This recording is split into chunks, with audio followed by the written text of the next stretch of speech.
Welcome to Animark's training session on the Livestock Global Assurance Program, or LGAP. My name is Angela Schuster, and I will be taking you through this session called LGAP In Practice. There are 3 sessions in this series available from Animark. Each session has been designed to build upon the content of the previous session. Session 1, which I hope you've seen, provided a high-level overview of LGAP. Session 2, which is this session, will cover some of the practical applications and interactions you will have with LGAP in more detail. Session 3 focuses on the Lgap Standards and covers the essential information which will help you work with the standards and interpret and apply the requirements in the standards in the context of your business. Session 3 is available on the Animark website at www.animark.com.au. You can also access a number of short videos on specific topics covered in these 3 sessions from the Animark website.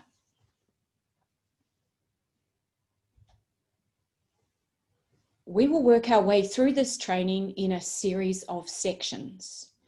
We will be making our way through the standards and requirements in more detail. We will also walk through the certification pathway, which you would have heard about in session 1. We will spend some time outlining how to maintain certification, and then we will review what's been covered. Just to recap some of the terms we were introduced to in session 1. Animark is the owner of the Livestock Global Assurance Program, or LGAP, which applies to abattoirs, feedlots and farms, or facilities, and importers and exporters, which are called operators. Animark approves certification bodies to undertake evaluation and certification services in different regions. This requires auditors to operate under the control of these approved certification bodies, and the auditors are also approved by Animark. The approved certification body will allocate approved auditors to operators and facilities, and they will conduct audits of those operators and facilities. The approved certification bodies and approved auditors provide information back to Animark in terms of an operator or facility's ongoing conformity with LGAP. These parties operate under contract to and are remunerated by Animark. Operators and facilities no longer need to directly engage or pay auditors. We also heard in session 1 that the Australian livestock export industry has supported the development of LGAP to assist in demonstrating compliance with SCAS. LGAP will not replace SCAS because the Australian government will continue to regulate exporters against ASIL, or the Australian Standard for the Export of Livestock, and SCAS, or the Exporter Supply Chain Assurance System. Rather, LGAP acts as the regulatory enabler. That is the tool that exporters can use to demonstrate their compliance with SCAS. Animark will keep the Australian government updated with how critical non-conformities in particular are being managed and resolved. If you recall from session 1, we heard about the certification pathway, which is a series of steps operators and facilities follow in order to become certified and maintain certification under LGAP. These steps start with the application process and include internal auditing and external auditing, and non-conformity management before certification is awarded. This session will uncover what is involved in each of these steps in more detail.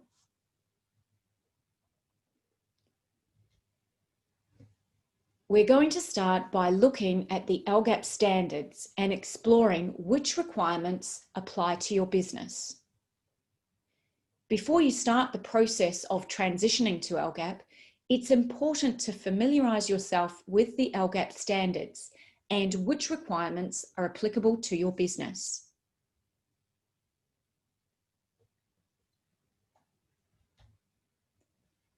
Lgap is supported by a suite of 4 standards known as the Lgap Standards. I will provide an overview of these standards, and session 3 goes into each of them in more detail. However, there is also a short video available from the Animark website which provides more detail about the standards. You can access it online at www.animark.com.au.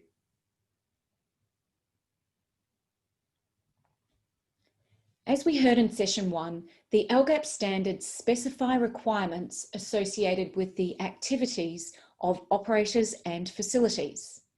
There are 4 standards, which are Lgap 1000, or the fundamentals and vocabulary, Lgap 1001, which are the requirements for animal welfare and management,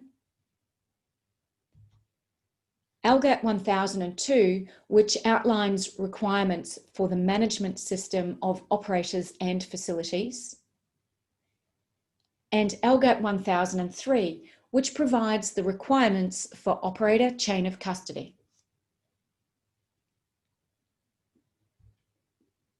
3 of the standards apply to different operators and facilities depending on their activities. The other standard, which is Lgap 1000, doesn't have any specific requirements, but is used by all operators and facilities as a dictionary of terms for Lgap. This is a useful guide to help you become familiar with terms you may not have encountered before. Not all standards or all requirements in each standard apply to every operator and facility.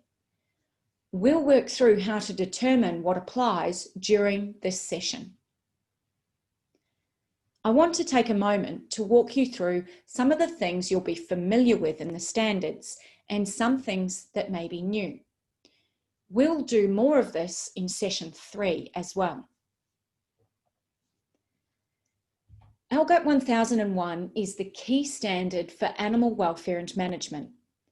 It captures many of the welfare requirements you currently fulfill under SCAS. However, it provides greater clarity around what should be done, when, and by whom. It also introduces some concepts which you will be familiar with under SCAS, but may not have thought about in the context of animal management. These relate to animal identification and recording livestock movements. These requirements are the enablers of traceability, which, as we all know, is a requirement under SCAS. These requirements help you understand what needs to be done in your business in order to contribute to the traceability of livestock through the supply chain. Importer operators and facilities must meet the requirements of Lgap 1001. But again, not all requirements apply to all importer operators and all facilities. Lgap 1002 may sound new to you because it relates to management systems. This is about processes, risk and monitoring, documented information or record keeping, internal auditing, and corrective actions. As we heard in session 1, it draws from ISO 9001, which is an international management system standard, although you don't need to be certified to ISO 9001. all operators and facilities must meet the requirements of LGAP 1002. As you will recall, SCAS has two other components besides animal welfare. They are traceability and control. The obligation for fulfilling these rests with operators. LGAP 1003 takes these requirements under SCAS and standardises them for equal application in each supply chain. Exporter and importer operators must meet the requirements of LGAP 1003.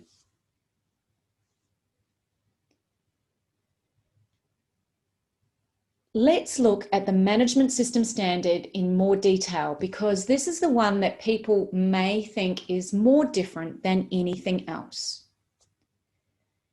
A management system is essentially a collection of processes, procedures, and practices that a business uses to ensure it is meeting the requirements that are placed on it. Record keeping, or documented information as it's called, is a large part of a management system. SCAS already has a lot of management system requirements inferred. For example, auditors will want to see records to demonstrate the SCAS animal welfare standard is being met. These records include standard operating procedures, work instructions, maintenance schedules, and evidence of training. LGAP takes many of the inferred management system requirements in SCAS and makes them clear. So, why do we bother with a management system? A management system can actually be a powerful tool for your business. It provides consistency and monitoring, because if you can measure or verify that the processes, procedures, and practices are being adhered to, you can detect issues before they escalate. It helps with cause analysis, because where a non-conformity is identified, the reason for the non-conformity occurring can be established and steps taken to eliminate the cause. This also helps to determine whether it's an isolated issue or a more systemic one. A management system provides a way to manage risk, because identifying business risks helps you to develop processes, procedures, and practices which will reduce the likelihood of that risk occurring. It also enables continual improvement. Developing and reviewing your processes, procedures, and practices regularly helps to improve these over time.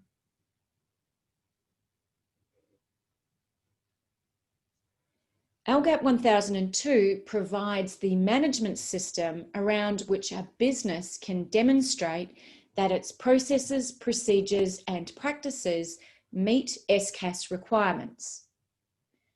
Generally, most operators and facilities will already have a management system in place for SCAS, which will assist with the transition to LGAP. Don't forget, Animark also has a range of templates and guidance materials that will also help.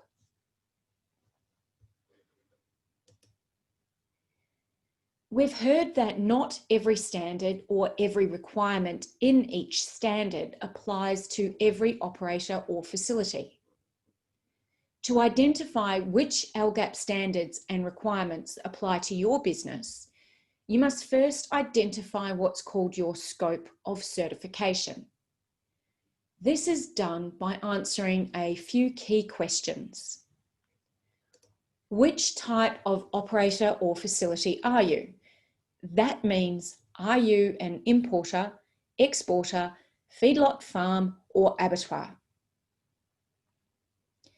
If you are an abattoir, do you use stunning or non-stunning? Which species do you handle or manage? And what level of certification is sought? Now, we heard about levels in session 1, and there is also a short video on the topic available from the Animark website. Facilities and operators that fulfill the requirements of the Lgap standards can be certified against one or more of the 3 levels. Once you've identified your scope of certification by answering these questions, you can refer to the Lgap standards, which specify the requirements associated with the scope and activities of operators and facilities.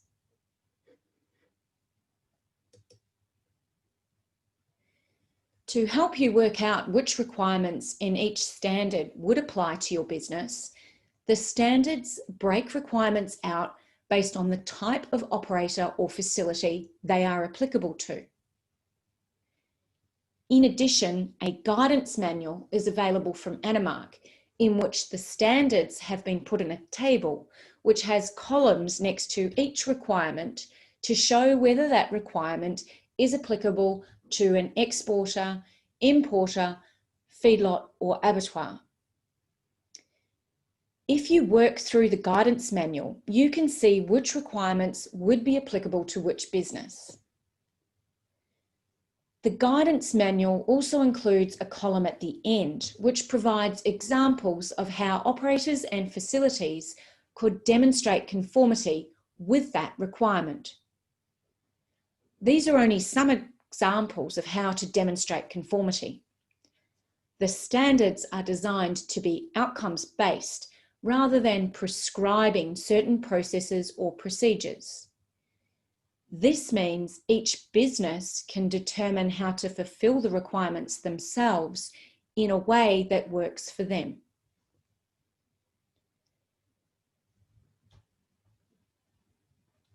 So in that section, we spent a bit of time becoming familiar with the standards and the requirements that may be applicable to different businesses, and how you can work this out using the guidance manual and other resources provided by Animark. This next section looks at what's involved in each of the steps in the certification pathway.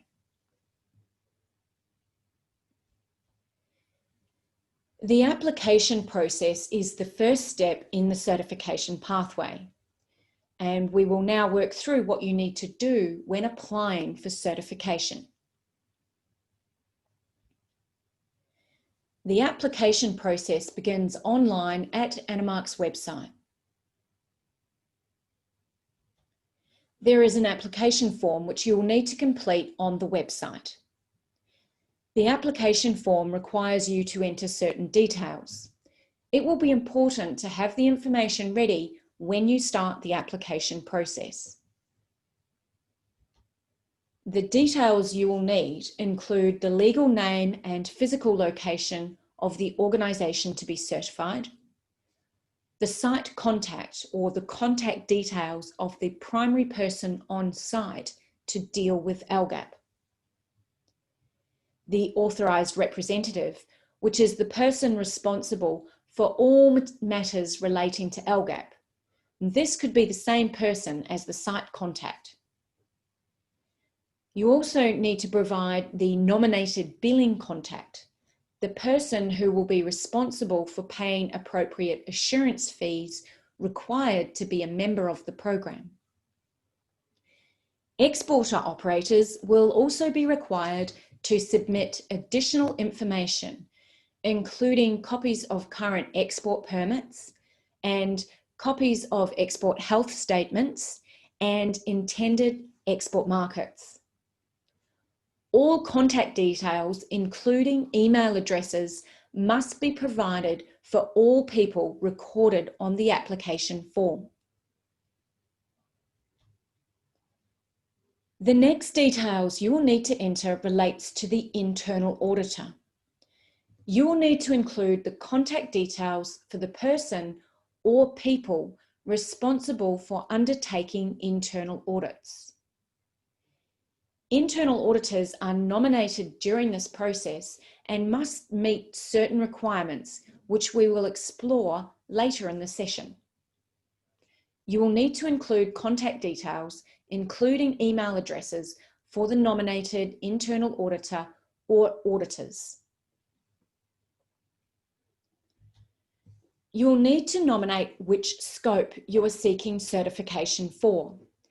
We heard about how you work out the scope of certification previously, but as a reminder, it means you need to nominate on the application form, whether you are an exporter, importer, feedlot, farm, or abattoir, the source of supply of the livestock, which means where the livestock are from, for example, Australia, or are they local?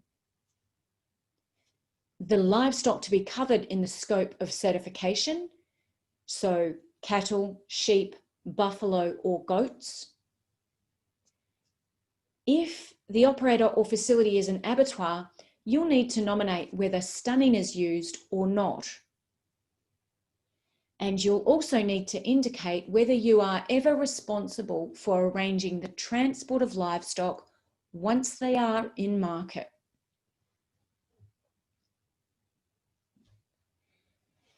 You will then need to identify which level you are applying for.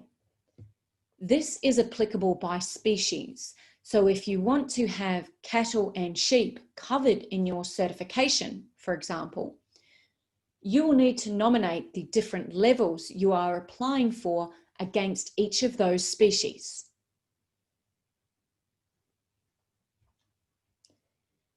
The application process also requires the operator or facility to complete a self-assessment.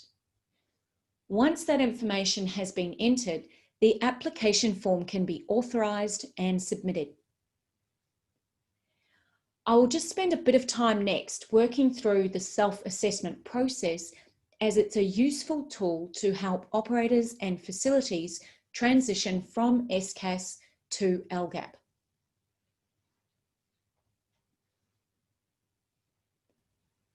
A self-assessment needs to be completed as part of the application process.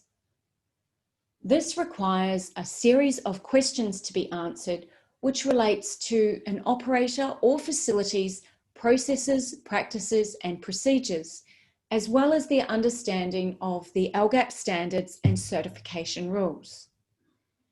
The questions have simple yes or no answer options. Answering no in a self-assessment just means the business is not audit ready yet.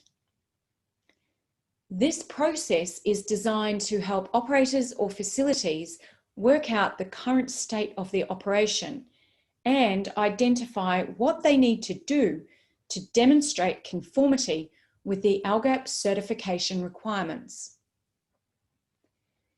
The self-assessment helps identify gaps in current practices and helps operators or facilities become audit ready. Once the self-assessment has been completed, an operator or facility can review the areas they answered no to and then use the guidance manual to work through which standards and requirements they may not yet be conforming with. In doing this, they can also work through what they could do in order to become audit ready.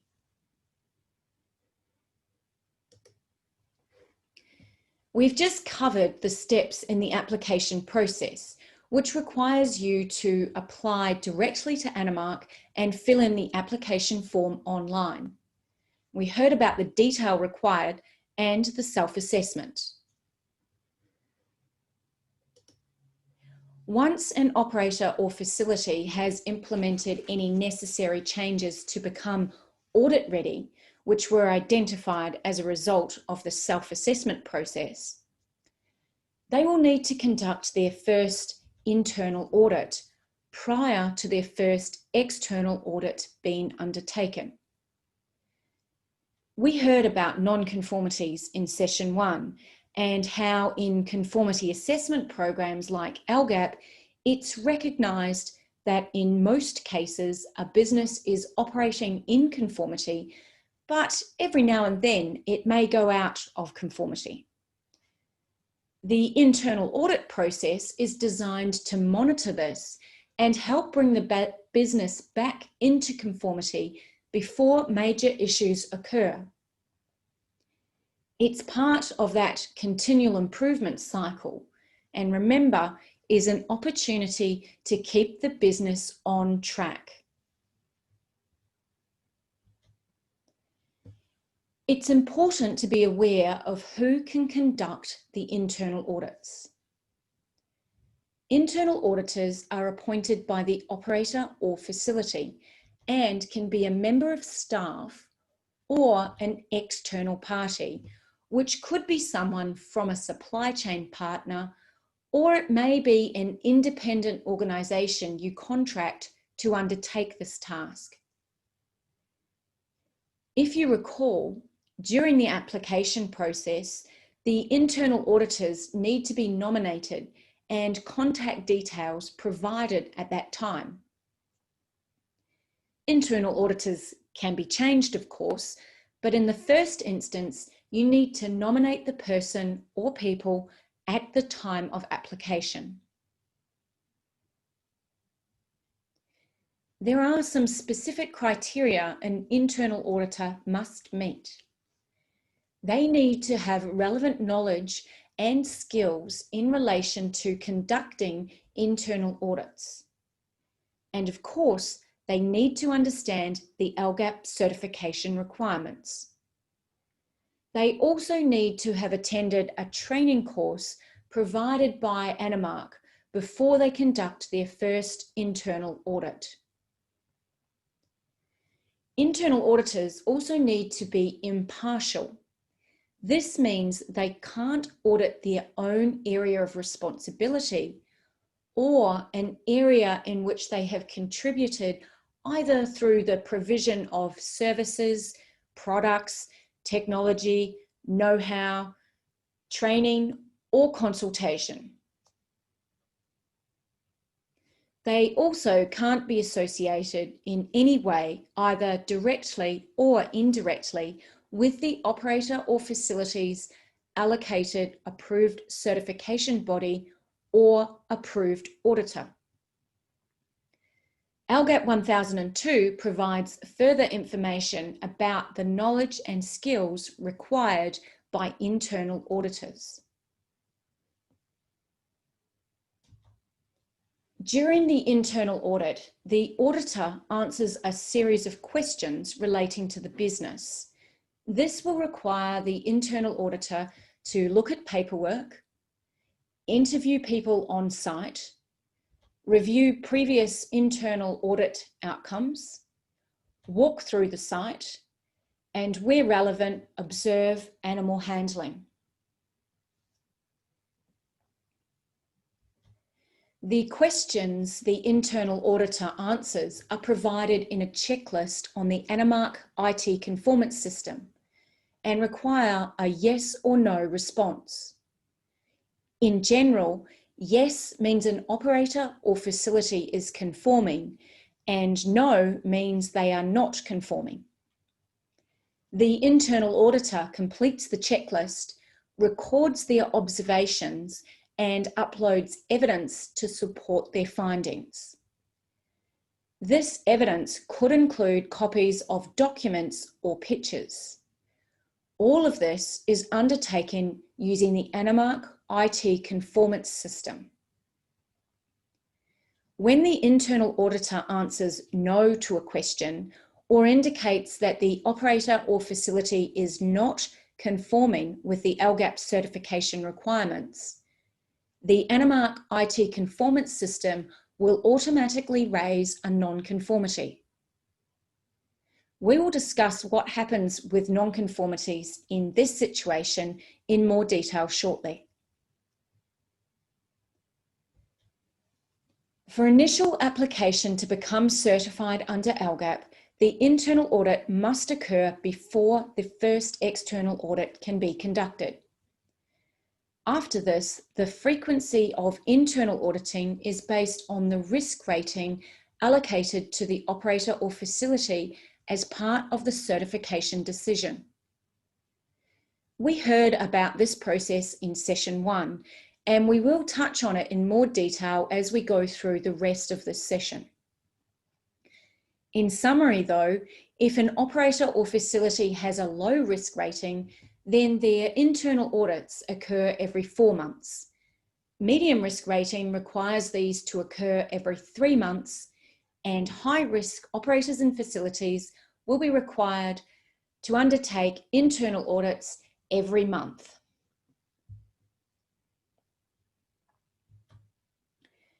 We've now covered the internal audit step in the certification pathway. We looked at who can conduct the internal audits, the knowledge and skills required by an internal auditor, the internal audit process, and how findings are recorded in the ANIMARC IT conformance system. We also looked at how frequently internal audits are conducted. Our next step on the certification pathway is the external audit. If you recall, certification bodies and auditors are approved by ANIMARC to provide assurance services under LGAP. Once an operator or facility applies to become certified, ANIMARC will allocate that business to an approved certification body, who will then assign one of their approved auditors to undertake the external audit of that operator or facility. The external audit process is similar to the internal audit process in that the approved auditor will undertake a number of tasks to determine conformity with the LGAP certification requirements. This requires the approved auditor to review documentation, records and procedures, as well as previous internal audit outcomes. The approved auditor will also interview people on site, observe animal handling practices, and inspect infrastructure and equipment. The approved auditor completes the external audit and records outcomes using the ANIMARC IT conformance system in the same way the internal auditor does. This includes uploading any supporting evidence, such as documents or images, and recording their observations in the system. During every external audit, the approved auditor will undertake a risk assessment. Risk assessments will vary depending on the type of operator or facility being assessed. As you heard before, the outcome of the risk assessment is a risk rating of low, medium, or high. The risk assessment considers the risk of not maintaining conformity with the certification requirements and the controls in place to minimize or eliminate that risk.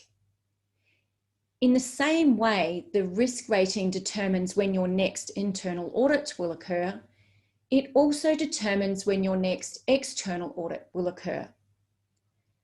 For low-risk operators and facilities, the external audit will occur every year. Medium-risk operators and facilities will have external audits conducted every 6 months. And high-risk operators and facilities will have external audits conducted every 3 months. The types of factors considered relate to risks associated with traceability, monitoring of non-conformities, the certification level of the facility or operator, the type of operation in terms of the supply chain structure, frequency of operation, and site access, as well as welfare-related factors such as restraint and slaughter methods, as well as the use of stunning or non-stunning slaughter. The risk assessment also considers past performance under LGAP, or during transition, past performance under SCAS. The risk assessment is repeated during every external audit, and therefore the risk rating can be revised at this point in time. An operator or facility can improve their risk rating by improving processes, procedures, and practices. Just a quick recap of where we are in terms of our certification pathway. So far, we have completed the application form and self-assessment. We've undertaken our first internal audit and completed our first external audit. We're now going to explore non-conformity management in more detail. During the auditing process, the internal auditor or the external approved auditor may identify areas that do not fulfill the LGAP certification requirements, or as we've come to know them, non-conformities. These are raised in the Anamark IT conformance system as minor, major, or critical non-conformities. As we explored before, it is expected that non-conformities will occur. The focus is on corrective action to move back into conformity. The non-conformity management process ensures that operators or facilities not meeting the requirements are provided with the opportunity to rectify practices before serious issues arise. The process is designed to ensure the principles of procedural fairness and continual improvement apply. The operator or facility will receive automatic notifications through the Anamark IT conformance system of non-conformities identified. Once a non-conformity has been identified, there are timeframes specified for how long an operator or facility has to rectify the issue or undertake corrective action, as it's called. For minor non-conformities, it's 30 days. For major non-conformities, it's 7 days. And for critical non-conformities, it's 3 days. We will cover non-conformity management in much more detail shortly. These timeframes are the timeframes for corrective action to be undertaken and for the non-conformity to be closed out by the approved auditor. We've now worked through undertaking corrective action to close out non-conformities, which may have been raised through the internal or external audit process. We're now at the certification point in our pathway. The responsibility for deciding to certify an operator or facility rests with the approved certification body. It's important to know that these approved certification bodies are professional organisations who exist to provide these types of services for a range of programs like LGAP all around the world. These approved certification bodies are governed by standards provided by the International Organisation for Standardization, or ISO. These certification bodies themselves have to operate in conformity with these standards. Part of this is having the internal processes to ensure impartiality and procedural fairness, which, as you've heard, is a big component of LGAP. In making a certification decision, as it's called under these programs, the approved certification body is required to utilise an impartial person within their organisation. This person is responsible for reviewing the outcomes from the audits, including non-conformities and corrective actions. Impartial means the person reviewing all of these components has not been involved in the auditing or risk assessment process. This is to ensure a fair assessment is undertaken. They will confirm the risk rating which has come out of the risk assessment undertaken by the approved auditor, and they will make a decision about granting certification. This decision is made using the information contained in the Animark IT conformance system, and when certified, the operator or facility will be notified via the Animark IT conformance system, where they can also access their certificate. In session 1, we heard about the Animark IT conformance system. Remember that the internal and external audits, as well as the risk assessment, are all conducted using this system. Operators and facilities will be able to log in and review the audit reports and their non-conformities. They can also submit all of the evidence they have which demonstrates the corrective action they've taken to address the non-conformities in the system. Audit reports and certificates can also be downloaded from here. For operators, this system also allows them to view all of this information for each of their downstream facilities. It provides powerful and fast visibility into the conformance and performance of all parties operating under LGAP.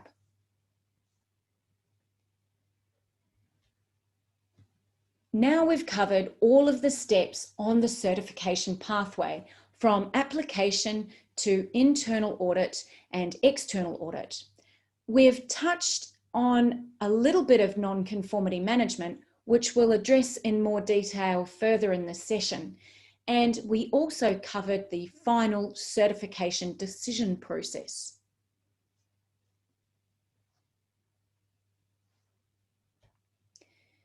The next section looks at how you can maintain certification once it has been awarded. Once you have been granted certification, you will be required to undertake regular activities over a 3-year certification cycle.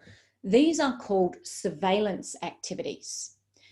And this consists of the processes we've just heard about, in particular, internal audits, external audits, and non-conformity management.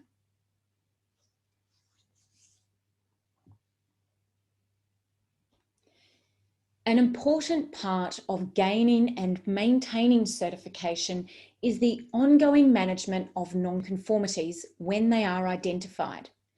This next section will explore this in more detail. As we heard earlier, non-conformities would be identified through the auditing process, either as part of your initial application to become certified or as part of your ongoing surveillance activities required to maintain certification over the 3-year certification cycle. It's also important to note non-conformities could be raised through other means, such as in response to an issue identified after a complaint has been made to Animark or an approved certification body and properly investigated. So let's look at how non-conformities are defined as either minor, major, or critical. A minor non-conformity is where a requirement has not been yet met, but where the operator or facility is capable of meeting it.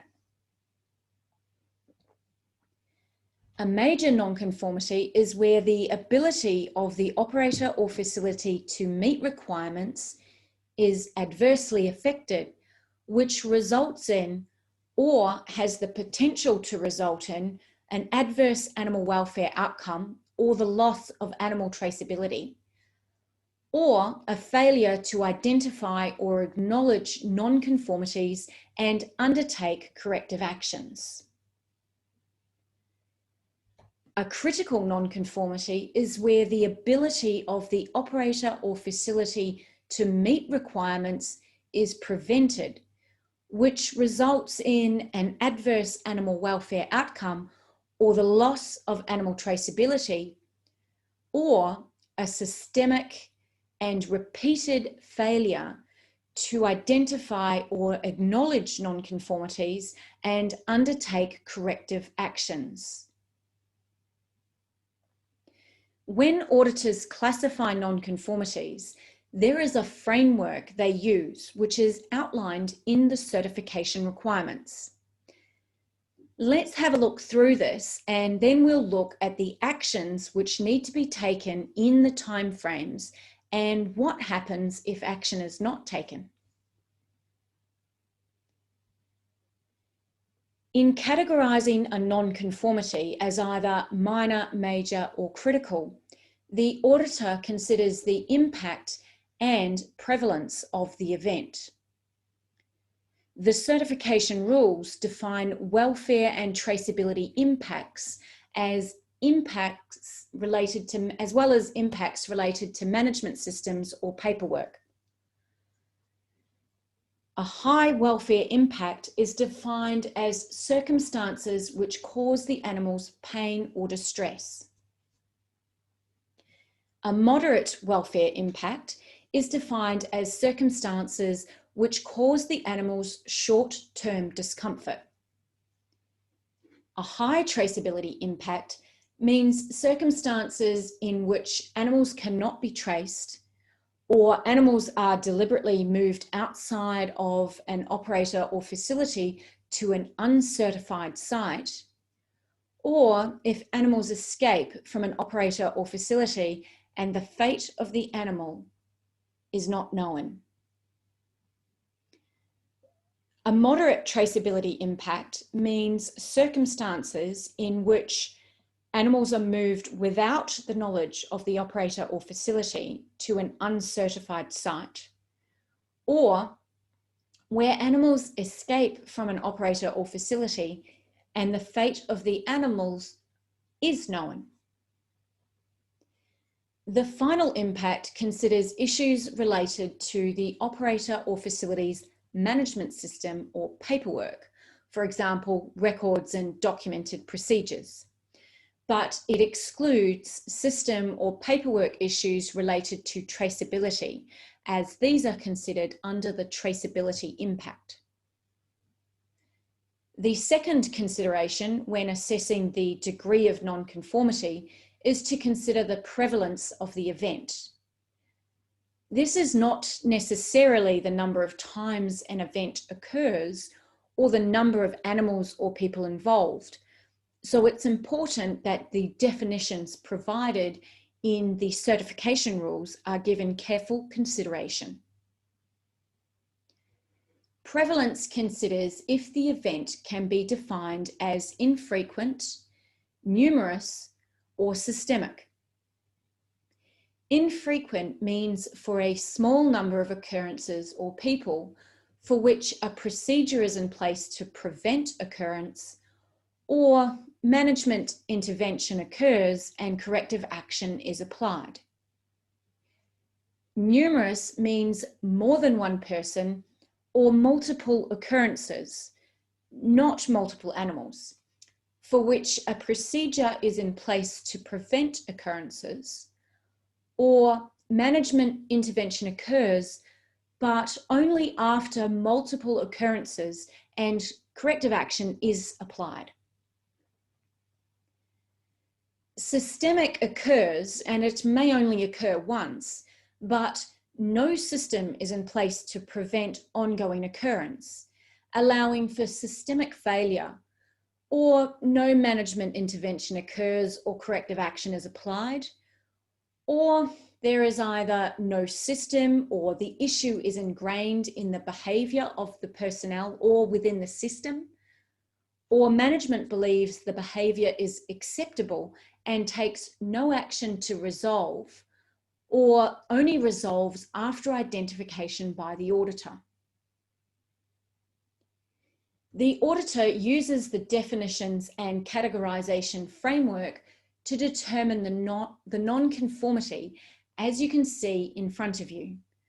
For example, a high welfare impact, which occurs infrequently or numerously, would be a major non-conformity, whereas if it were considered to be systemic, then it would be deemed a critical non-conformity.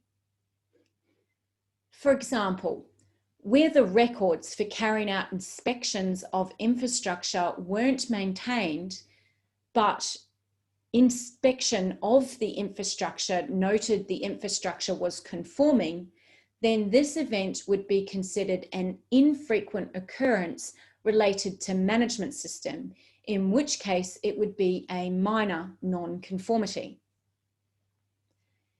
An example of a major non-conformity would be if an unloading ramp had faults or flaws which would cause an injury to the livestock, but all other infrastructure, such as pens, races, and yards, were in appropriate condition. Because this had the potential to cause a high welfare impact, it would be categorized as a major non-conformity. A critical non-conformity would be raised if non-conformities were continually raised against infrastructure and equipment due to the presence of faults and flaws which could cause injury to animals. Even if they were closed out previously, the reoccurrence of the same non-conformities over time indicates that the root cause of the issue was not resolved. This would indicate a systemic issue in this area. Separately to the assessment of the impact and prevalence in determination of a category of non-conformity is the consideration that unacceptable practices will always be raised as a major or critical non-conformity. Unacceptable practices and procedures include those identified in LGAP 1001 or the requirements for animal welfare and management. When a non-conformity is identified, it's important to take action. Taking action to rectify a non-conformity involves a number of steps. In many cases, you will need to react to the non-conformity immediately. This is called making a correction. For example, if someone was hitting an animal, you would need to immediately stop the person from doing that. You would need to then look at the underlying cause of the non-conformity. For example, did the person hitting the animal receive training in appropriate handling methods or not? Once you have identified the cause of the non-conformity, you need to take corrective action to eliminate that cause. In this case, you could provide training to the animal handler. You will then need to continue to monitor and review the effectiveness of the corrective action. For example, does the animal handler use appropriate handling techniques after they have received training? You will then need to ensure your processes, procedures, and practices are updated. For example, you may need to ensure that all new staff receive animal handling training before they work with livestock. You will also need to retain appropriate records to demonstrate that corrective action was taken and has been effective. The corrective action would need to be recorded in the Animark IT conformance system against the non-conformity, and the auditor would determine if the corrective action taken is sufficient to close out that non-conformity. If it is, the auditor will make these changes in the Animark IT conformance system.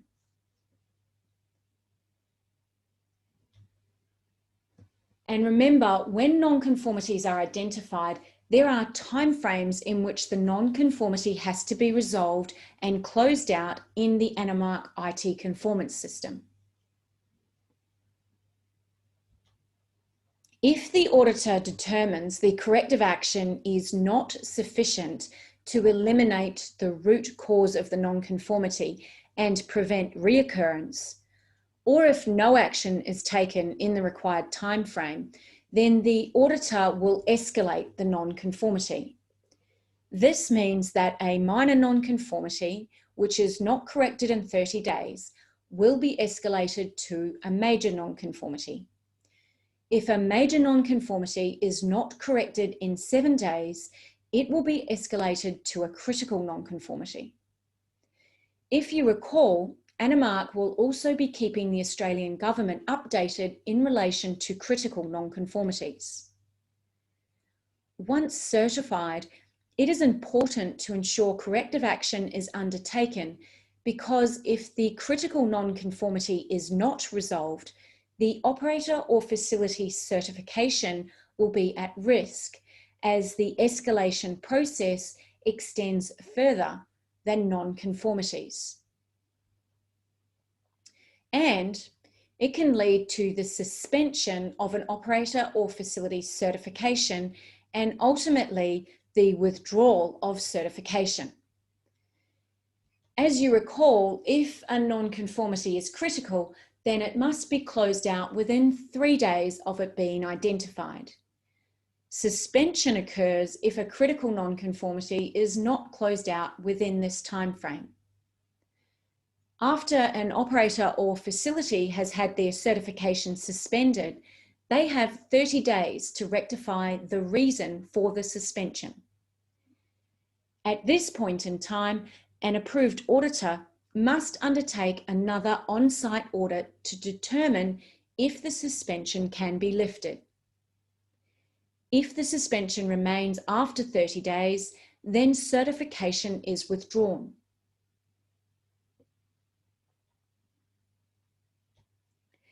That covers the pathway to certification under LGAP and how to maintain certification under the program. We've heard about the series of steps along this pathway from application through to certification. We've also heard about ongoing surveillance through regular internal and external audits, as well as non-conformity management and escalation of non-conformities.